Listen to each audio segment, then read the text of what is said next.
ಕಾಂಗ್ರೆಸ್ನಲ್ಲಿ ದಾವಣಗೆರೆ ಕಿಚ್ಚಿನ ಕೋಲಾಹಲ. ಡಿಕೆಶಿ ಬಳಿಕ ಸಿಎಂ ಭೇಟಿಯಾದ ಸತೀಶ್. ಜಮೀರ್ ಜಬ್ಬಾರ್ ರಕ್ಷಣೆಗೆ ತಂತ್ರಾನ. ಸಾಹುಕಾರ್ ಆಟದ ಸ್ಟೋರಿ ಇದು.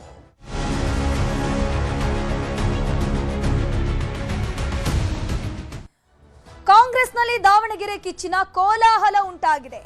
ಡಿಕೆ ಶಿವಕುಮಾರ್ ಬಳಿಕ ಸಿಎಂ ಸಿದ್ದರಾಮಯ್ಯ ಅವರನ್ನ ಭೇಟಿಯಾಗಿದ್ದಾರೆ ಸತೀಶ್ ಜಾರಕಿಹೊಳಿ ಅವರು. ಮೊನ್ನೆಯಷ್ಟೇ ಡಿಸಿಎಂ ಡಿಕೆ ಶಿವಕುಮಾರ್ ಅವರನ್ನ ಭೇಟಿಯಾಗಿ ಏನು ವಿದ್ಯಮಾನಗಳಾಗ್ತಾ ಇದೆ ನೋಡಿ, ದಾವಣಗೆರೆ ದಕ್ಷಿಣ ಕ್ಷೇತ್ರದ ವಿಚಾರಕ್ಕೆ ಸಂಬಂಧಪಟ್ಟಂತೆ ಅದರ ಬಗ್ಗೆ ಪ್ರಸ್ತಾಪ ಮಾಡಿದ್ರು.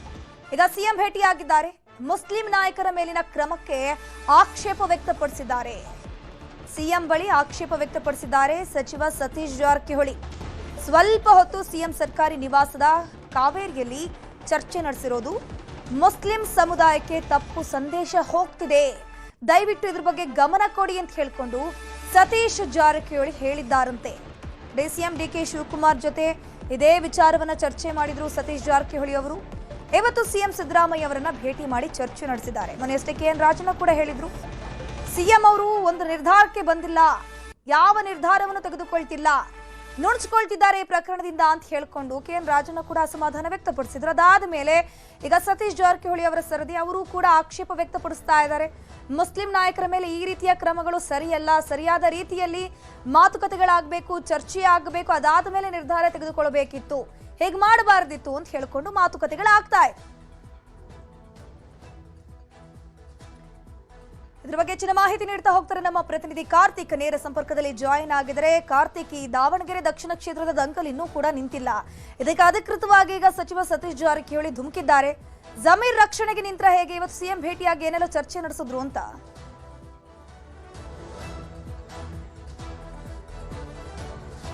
ಧನುಶ್ರೀ, ಪ್ರಮುಖವಾಗಿ ದಾವಣಗೆರೆ ದಕ್ಷಿಣದ ಉಪಚುನಾವಣೆ ವೇಳೆ ಉಂಟಾಗಿದ್ದಂಥ ಕಾಂಗ್ರೆಸ್ನಲ್ಲಿನ ಗೊಂದಲ ಇದುವರೆಗೂ ಕೂಡ ಬಗೆಹರಿದಿಲ್ಲ.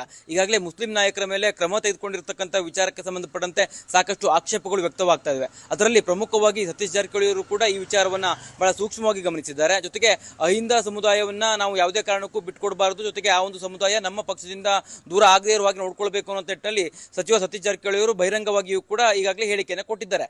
ಜೊತೆಗೆ ಈ ವಿಚಾರಕ್ಕೆ ಸಂಬಂಧಪಟ್ಟಂತೆ ಡಿಸಿಎಂ ಡಿಕೆ ಶಿವಕುಮಾರ್ ಅವರನ್ನು ಕೂಡ ಅವರು ಭೇಟಿಯಾಗಿ ಸುದೀರ್ಘವಾಗಿ ಮಾತುಕತೆಯನ್ನು ಕೂಡ ನಡೆಸಿದ್ರು.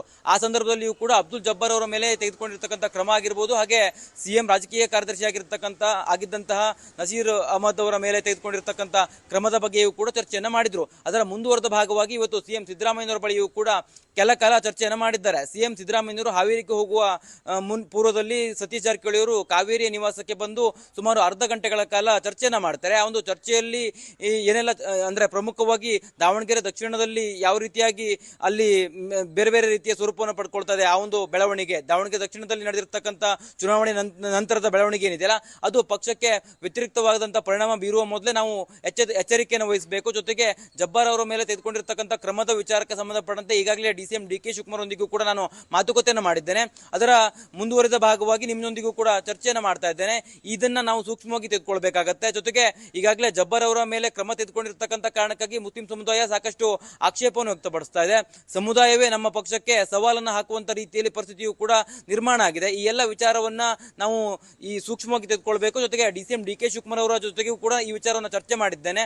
ಅದರ ಮುಂದುವರೆದ ಭಾಗವಾಗಿ ನಿಮ್ಮ ಜೊತೆ ಮಾತನಾಡ್ತಿದ್ದೇನೆ ಅನ್ನುವಂತ ರೀತಿಯಲ್ಲಿ ಸತೀಶ್ ಜಾರಕಿಹೊಳಿ ಅವರು ಡಿಸಿಎಂ ಡಿಕೆ ಶಿವಕುಮಾರ್ ಅವರೊಂದಿಗೆ ಚರ್ಚೆ ಮಾಡಿದಂತ ಎಲ್ಲ ವಿಚಾರವನ್ನು ಕೂಡ ಸಿಎಂ ಸಿದ್ದರಾಮಯ್ಯ ಅವರೊಂದಿಗೆ ಇವತ್ತು ಹಂಚಿಕೊಂಡಿದ್ದಾರೆ. ಜೊತೆಗೆ ಸಿಎಂ ಸಿದ್ದರಾಮಯ್ಯನವರ ಭೇಟಿಯ ಬಳಿಕ ಮಾಧ್ಯಮಗಳಿಗೆ ಹೇಳಿಕೆ ಕೊಡುವಂತ ಸಂದರ್ಭದಲ್ಲಿ ನಾನು ನನ್ನ ಕ್ಷೇತ್ರಕ್ಕೆ ಸಂಬಂಧಪಟ್ಟಂತೆ ಒಂದಿಷ್ಟು ಚರ್ಚೆಯನ್ನು ಮಾಡಿದ್ದೇನೆ ಅನ್ನುವಂಥ ವಿಚಾರವನ್ನು ಮಾತ್ರ ಅವರು ಪ್ರಸ್ತಾಪವನ್ನು ಮಾಡ್ತಾರೆ. ಆದರೆ ಆಂತರಿಕವಾಗಿ ದಾವಣಗೆರೆ ದಕ್ಷಿಣದ ಉಪಚುನಾವಣೆಯ ನಂತರದಲ್ಲಿ ಉಂಟಾಗಿರ್ತಕ್ಕಂಥ ಬೆಳವಣಿಗೆಯ ಕುರಿತಂತೆಯೇ ಇವತ್ತು ಸಿಎಂ ಸಿದ್ದರಾಮಯ್ಯವರೊಂದಿಗೆ ಚರ್ಚೆಯನ್ನು ಸಚಿವ ಸತೀಶ್ ಜಾರಕಿಹೊಳಿ ಅವರು ಮಾಡಿರ್ತಕ್ಕಂಥದ್ದು.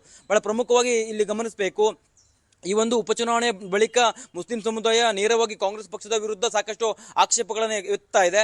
ಜೊತೆಗೆ ಸಂಪುಟ ಸಭೆಯಲ್ಲಿಯೂ ಕೂಡ ಈ ವಿಚಾರವನ್ನ ಪ್ರಸ್ತಾಪವನ್ನು ಮಾಡಲಾಗಿತ್ತು. ಆ ಸಂದರ್ಭದಲ್ಲಿಯೂ ಕೂಡ ಪರ ವಿರೋಧ ಚರ್ಚೆ ಆಗಿತ್ತು.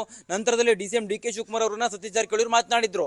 ಆದ್ರೆ ಈಗ ಈ ಉಲ್ಬಣ ಆಗಿರ್ತಕ್ಕಂಥ ಈ ಒಂದು ಸಮಸ್ಯೆಯನ್ನು ಬಗೆಹರಿಸಿಕೊಳ್ಳೋದು ಯಾವ ನಿಟ್ಟಿನಲ್ಲಿ ಅನ್ನುವಂಥ ನಿಟ್ಟಿನಲ್ಲಿ ಇವತ್ತು ಸಿಎಂ ಸಿದ್ದರಾಮಯ್ಯರೊಂದಿಗೆ ಚರ್ಚೆಯನ್ನು ಮಾಡಿದ್ದಾರೆ.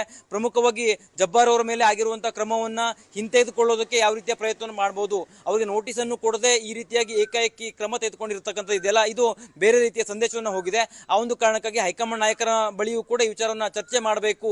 ಇಲ್ಲೇ ಹೋದ್ರೆ ನಮಗೆ ಮುಂದಿನ ಚುನಾವಣೆಗಳಲ್ಲಿಯೂ ಕೂಡ ಇದು ವ್ಯತಿರಿಕ್ತ ಪರಿಣಾಮವನ್ನು ಬೀರುವಂತ ಸಾಧ್ಯತೆಗಳಿರ್ತವೆ ಅನ್ನುವಂತ ಕಾರಣಕ್ಕಾಗಿ ಇವತ್ತು ಸತೀಶ್ ಜಾರಕಿಹೊಳಿ ಅವರು ಸಿಎಂ ಸಿದ್ದರಾಮಯ್ಯರೊಂದಿಗೆ ಸುದೀರ್ಘವಾಗಿ ಚರ್ಚೆಯನ್ನು ಮಾಡಿದ್ದಾರೆ. ಸಿಎಂ ಸಿದ್ದರಾಮಯ್ಯನವರು ಈ ವಿಚಾರವನ್ನು ಯಾವ ರೀತಿಯಾಗಿ ತೆಗೆದುಕೊಳ್ತಾರೆ, ಹೈಕಮಾಂಡ್ ನಾಯಕರ ಬಳಿ ಏನಾದರೂ ಚರ್ಚೆಯನ್ನು ಮಾಡ್ತಾರೆ ಅನ್ನೋದನ್ನ ಕಾದು ನೋಡಬೇಕಾಗಿದೆ. ಧನುಶ್ರೀ ಪೂಜಾರಿ. ಥ್ಯಾಂಕ್ ಯು ಕಾರ್ತಿಕ್ ತಮ್ಮೆಲ್ಲ ಮಾಹಿತಿಗಾಗಿ.